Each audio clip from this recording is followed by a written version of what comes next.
目指した未来や全ての君を背負ってたどり着いてみせるから閉ざされた未来を終わらせて今度こそは全て守るよ最後の運命をつかめるやろ。Hey guys, if you haven't already, give the video a like, subscribe to my channel. This is a what if series and I'll be doing more down the road. Plus Ultra. Hey guys, and welcome to What If Luffy Awakened His Gear 5 Double Fruit Powered the Hito no Mi model type Nika earlier on. So in this What If, we're going to be going over the events of what if Luffy had an idea of what haki was earlier on, like armament and observation haki, and start training with it more frequently throughout his continuous journeys. Even mentioning it to his crew, that mantra idea about haki and stuff like that. What if Luffy knew about haki and its existence in a total? So with that being said, this is what if Luffy had his Gear 5 ability early, with the addition of haki added on. So all the battles would have been pretty normal like, and while with, let's say for example, when Luffy was Sky Pia, he would have fought and got a good idea how observation haki worked, and then got a good grasp on it. Now on his other journeys, he would have been learning how to use like armament haki and stuff like that, and there have been a few occasions where he used his conqueror's haki. So yeah, everything's been playing out normal and all that stuff like that. Now once Luffy got to the I think Amazon Lily, yes, with all the Kuja pirates, this is where Luffy's idea of haki would grow substantially, with his conqueror's haki being able for him to being able to control it to a somewhat degree, and his observation haki and his color of supreme, like stuff like that, would come into play. So yes, Luffy would have had an idea, a grasp on haki and how it works and everything. So yeah, now we get to where the story is now finna take place. Luffy is at Marineford and he's beaten down bad. Like, he asks Ivankov to basically help him with his immunity, help him up, like, please do something. And all of a sudden Luffy just grows silent. Like, then Ivankov looks at Luffy and says, "Luffy boy, Luffy!" And Luffy is not responsive. He's not saying anything. And then Boa Hancock looks to see that Luffy is not responsive. It's as if his heart stopped. Ace sees this. Everyone sees this. And they feel as if Luffy is about, like, died. He's died on the battleground from all the damage that he's took, from all the battles that he's been put through, from all the strain that he's put on his body. Yes, Luffy's body looks lifeless. But as everyone is looking and they're still continuing to fight, and Boa starts to get on her knees and starts to cry as she's about to get ready to lash out and go crazy. And then Ace just bows his head and he just cries out tears to see that his brother just died. But all of a sudden, they would hear Luffy's heart beat in this rhythmic beat. Like, Luffy's heart would start to beat, and Zenisha from far away would say, "Is that you, Joy Boy? Are you alive? Are you actually back after so much?" After, I think it was 800 years. I don't know for sure. I think it was 400 years or 800 years. Correct me in the comments.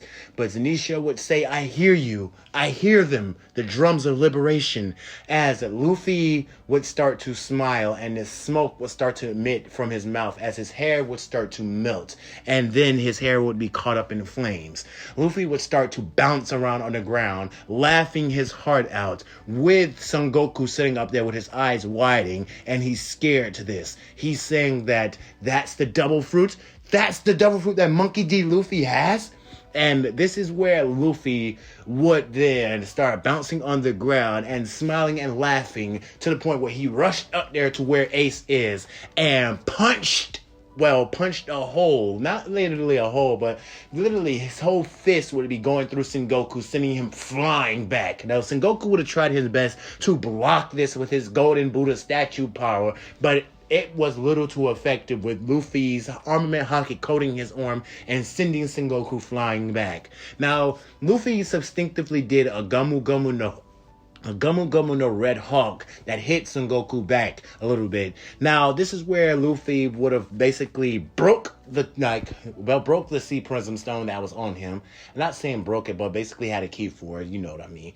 Anyway, so with that being said, Ace would be free, and all the events would have played out very strangely with Luffy's power being awakened like it did. Now, all the battles wouldn't have gone the same way they did. Now, of course, with Akainu coming, he would have fought Luffy, and Luffy would have grabbed some of the magma, but it still would have burned, but he still would have threw it back at Akainu and hitting him with his own harmonized attack. Now, Akainu and Luffy would have get into a fight, and this fight would be somewhat equivalent to the fight with him and Whitebeard. And Akainu would be getting damaged from this, even looking so much of his cartoony with Luffy grabbing Akainu's leg and slamming him back and forth on the ground over and over and over and over and over again. Then doing a Gumu Gumu no Red Hawk instinct off brand, like he doesn't even know what he's doing, and hitting him directly in the stomach with this attack, sending him flying back into a wall, crashing into her and gushing out blood from his mouth. Now, this is where Luffy is bouncing around and he's laughing hysterically at Akainu, who just threw a huge flaming fist at Luffy, to which Luffy does a cartoon face and screams out, grabs the ground that he's standing on with a bunch of people on there looking at Luffy, and he lifts up the ground, blocking Akainu's blow completely. Now, this is where the admirals and the government is looking at this and saying that Luffy has awakened his double fruit power, and most likely the supreme old guys, or whatever you want to call them, they notice something, a change in the air. They notice the situation is getting highly bad due to the fact that Straw Hat just now awakened his double fruit, that his power is dangerous, that they need to really take Straw Hat out. So they sent the CP0 agent in there to do something with Straw Hat, but really he just got really smacked away. As Luffy is bouncing on the ground, he looks at the CP0 agent and says, "Who are you?" And they try to grab him and do their whole basically iron body or tricks like that. But Luffy just basically blitzes out the way and come in right in front of them and just has his hand up, just like he does in Gear 2nd, where he releases a Gum pistol, jet pistol, and hits the guy directly in the face. But this one is coated in armament hockey and basically knocks the guy directly unconscious, with Luffy continuously laughing at him.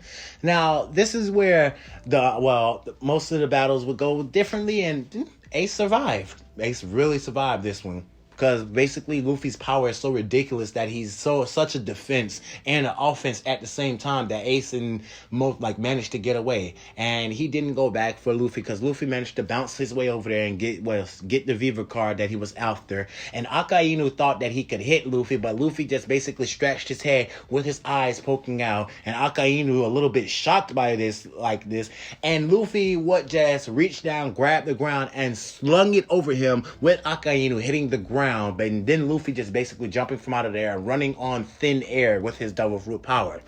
Now, with that, Luffy just covers his eyes and just starts laughing hysterically more and more and more and more at Akainu. And Akainu was just looking at Luffy with a very red tick in his forehead, saying, "You damn brat, how are you doing this? Rubber shouldn't be able to do this."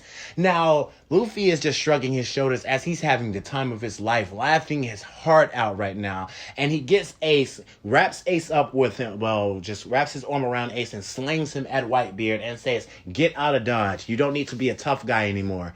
Now, Luffy studies bouncing around, and this is where he powers down a little bit because he feels exhausted by this. This is Akainu's chance to come in and hit Luffy, basically kill Luffy right there, right then and there. And Shanks come in and blocks Akainu's fist and says, "Luffy, you know what? You're very surprising." Luffy would then come back to as he just basically rejuvenates himself and says, "Shanks, you're here."